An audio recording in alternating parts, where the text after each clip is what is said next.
I love comics. However, I have several health problems that make it very difficult for me to be drawing loads of things a gazillion times. And there is a stigma among comics where if you reuse characters that you've drawn before, like you drew that character and then you copy paste him into the panel in the next chapter, that's bad. If you reuse a background, that's bad. I don't think everybody feels this way, but it's definitely prevalent enough. And basically I had this story idea and it was going to be set in a amazing big boarding school. Yeah, magical boarding school. And I love the characters. I loved different aspects of the setting. I love having magic all over the place and witches and vampires and werewolves and all that stuff. But the idea of having to draw so much architecture multiple times just made me want to scream because I hate drawing architecture. So I was like thinking about having to draw this stuff over and over. And I was like, there has to be a way to tell this story and be able to like reuse drawings. And then I ran into another problem, which was that for the main character, he was he's better now, but back whenever I was originally working on this last year, he was kind of boring. Also, like, I'm just gonna say it, like, comics are just, people are just so obsessed with romance comics. It's so hard to get a comic where the main character he doesn't care for much of the story.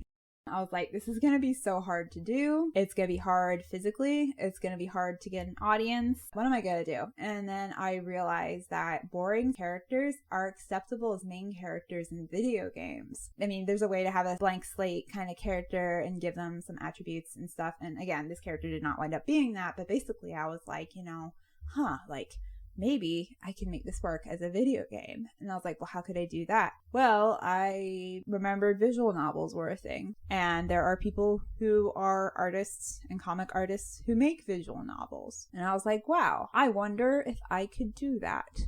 And so I decided that's what I needed to do, especially because I realized that this story, I've been calling it the spooky story because I literally cannot think of a name, and it is spooky and it's a story and it's massive. There are multiple different paths, multiple different they call them branching paths, where there's like different storyline options, different endings, things like that. I had all these ideas kind of in my head anyways, and I was like, this all fits perfectly into the medium of a visual novel. So I was like, yes, this is great. This has like literally everything that I wished the comics kind of would have. So I charged ahead and I began working on the outline, and I wrote so many words, at least over 20,000. And then I wasn't even halfway through and I realized that this was going to be massive. Now, it's not unheard of for visual novels to be really long. So the size of it wasn't a bad thing, except that, this is my first visual novel and I'm like, yeah, I'm going to make this freaking behemoth, and nobody knows who I am. Nobody knows if I can even make a good game. And I was like, maybe I could do a Kickstarter, but what do I have to offer? What do I have to show as a sign that this giant game would be worth playing? So I basically was like looking at other visual novels, seeing that a lot of them are these shorter, more kind of choose your own adventure format. And I love choose your own adventure books. I think they're great. So the idea of having that as a game is it's a no-brainer. So basically I was like, I am going to do the spooky story, but not yet. I need a proof of concept. I need a short visual novel in this universe, kind of a precursor to the spooky story, a short spooky story, if you will. I'm just gonna call it the spookier story because it is a little spookier than the spooky story. So the spookier story has the choose your own adventure format. The characters, you get to name the characters. They are going to be dealing with the same theme as the spooky story. There are many themes, but the main theme is love versus fear, which is frankly pretty dang obvious for a spooky and spookier story. But I think there's a lot of potential with love versus fear, which is the stronger motivator, which drives you. At the end of the day, what do people really do whenever they're faced between choosing, how to love, how to support others, how to not leave your friend behind as you run screaming from the, existential monster coming after you, or literal monster. And there's also a lot of good internal conflict there as well. So I was basically like, this is perfect. I'm gonna do this. And yeah, ever since then, I have been working on the spookier story. It is a lovely little choose your own adventure story where you get to be a vampire or a vampire bat. Different than a vampire. It's a species that I have made up for the spooky story world, and I love it. Or you get to be a werewolf, and you are on an adventure with your best friend, and she is either a witch or a lake monster. Lake monsters are great. We don't have enough of them. They are in this story world, and they're awesome. I was going to originally have you be able to be any of the species, but then I realized there are actually story-related reasons why it's best for her to only be these 3 ones. So there are still options. You want to give people the idea that you can choose anything without actually letting them choose anything, because you literally can't let them choose anything. I mean, unless if your game is just huge. It's been an interesting time balancing telling a story while also letting people feel like they have control over the story and so on. And something that I was concerned about whenever I first began working on the spooky story, and as I keep working on the spookier story, is there are a lot of really amazing visual novels out there. Some of them are visually incredible. For example, The Letter. The writing is, you could tell it was their first game and possibly one of the first stories that they had written, but the artwork is quite good. The backgrounds are stunning. I absolutely love how nobody caught that with certain backgrounds.